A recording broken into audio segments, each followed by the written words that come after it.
Recently, I traveled to Denver, Colorado with my wife and my wife's parents. As a resident of a non-legalized state, and as someone who is too much of a pie to regularly buy illegal drugs, the thing I was looking forward to most was the chance to buy fancy legal weed. What could possibly go wrong? So the first thing I do upon arriving, and after successfully ditching the in-laws, is drag my wife to a nearby dispensary for a shopping spree.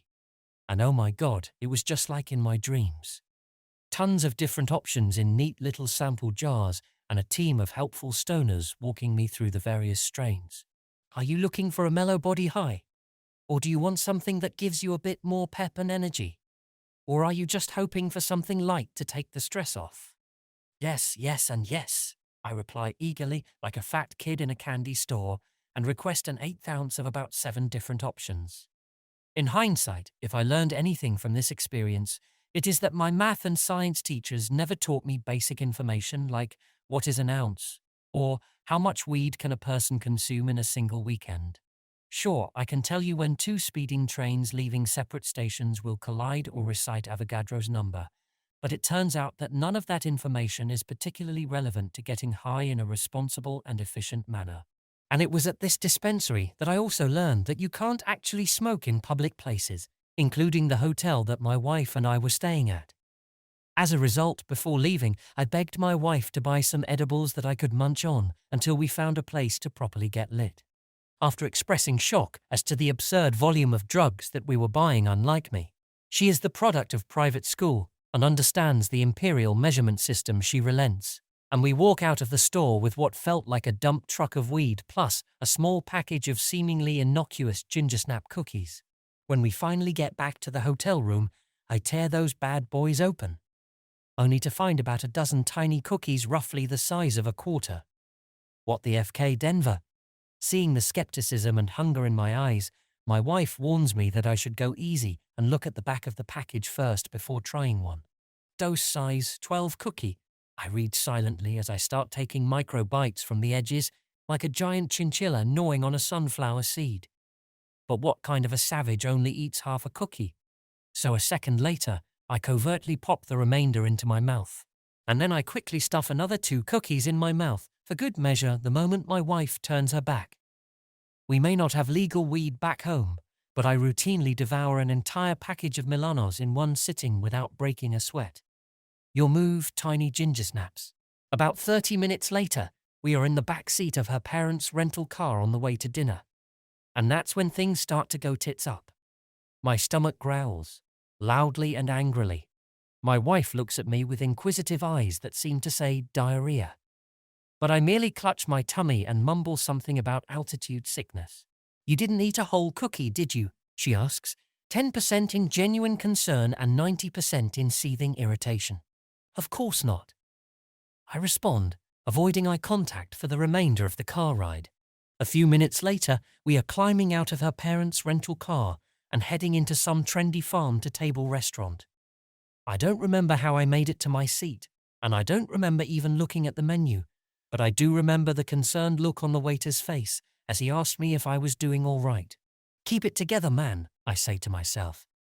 But my wife's sudden groan suggests that I may have also said that to the waiter. Things are going downhill fast. The waiter nods sympathetically, takes our orders, and then heads to the next table. The moment he walks away, my wife is staring daggers at me. I start to worry that the jig is up. You are sweating. From your entire face, she says with both pity and disgust. Not quite knowing what to do, I reach for my napkin and proceed to blot my cheeks, nose, neck, chin, and forehead.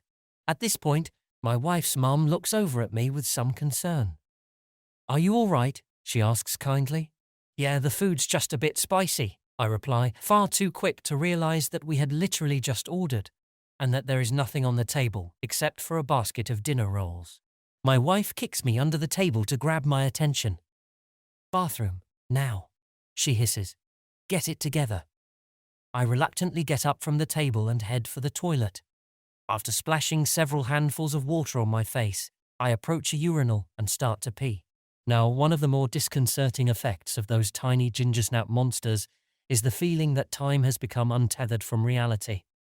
As I am peeing, I start to get the very unsettling feeling that I have been taking a piss for the better part of an hour, and that my wife must be pacing around the restaurant worried about me. But deep down I know that is absurd. I've been peeing all my life, sometimes multiple times a day.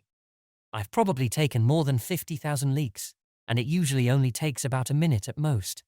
So given that my typical pee is no more than 60 seconds, and given that it feels like I am about halfway done, that means that I've probably only been standing here about 30 seconds, right? But the guy at the urinal next to me doesn't respond, and instead starts shuffling away from me midstream, like a startled penguin. I try, albeit unsuccessfully, to break eye contact. After finally finishing, I again splash some water on my face and return to my seat, making sure to apologize to the table for being gone such a long time, just in case my math was off. Next, I try briefly to engage in small talk with my wife's father, but I am far too high to understand what either of us are saying. Not wanting to start laughing uncontrollably at the wrong moment, or really at any moment, I figure the safest idea is to nod my head periodically and drink a ton of water. Nothing cures mental fatigue like water, right? To my wife's horror, I stand up, grab my water glass and thrust it out to the waiter, who unfortunately is on the opposite side of the restaurant. But he turns out to be really cool, and after making his way over to our table, tells me that he'll do his best to keep me stocked with ice water for the rest of the meal. He also helpfully suggests that if the dinner rolls aren't too spicy for me, I should probably eat one or two so that I'm not sitting there on an empty stomach. Smart man. However, after going through all of the bread on the table and 3 glasses of water, I start to get worried that I need actual food to offset the growing paranoia from those tiny ginger snap devils. Do you think I should flag down the waiter again and ask what's taking so long? I suggest helpfully to my wife. What? We literally just ordered 3 F-King minutes ago. And at that exchange, my wife loses her cool. How many cookies did you eat? She demands. Whoa, easy there, Torquemada, I respond, somewhat horrified at her outburst. I had a few cookies, but keep it down. I don't want your parents to know how F-ked up I am right now. Really? They are sitting 2 feet away from you. They know. I look up, and for the first time notice both of my in-laws just staring at me. For what literally felt like an eternity. TL Doctor. Ate way too many edibles on a trip and wigged out during a dinner with my wife and her parents. Edit. Wow, thanks everyone for all the love and for even some of the hate. I think I have officially peaked in life. As for part Remen 2 of the story, there's a reason, or technically 3 delicious reasons why it was cut short. At that point, my wife's singular focus was on getting me out of the restaurant before I either puked all over the table or pissed myself, or an unsightly combination of both. So after a few spastic, 2-handed waves, goodbye to my in-laws, she rushed me to the door like a Secret Service agent evacuating the president. My night after that was a whirlwind of barfing and groveling, mixed with a few vain attempts at getting handsy back in the hotel room. But being the absolute awesome sweetie that she is, my wife stuck with me through the whole nightmare, whispering over and over in my ear, "Please don't die, we have a mortgage."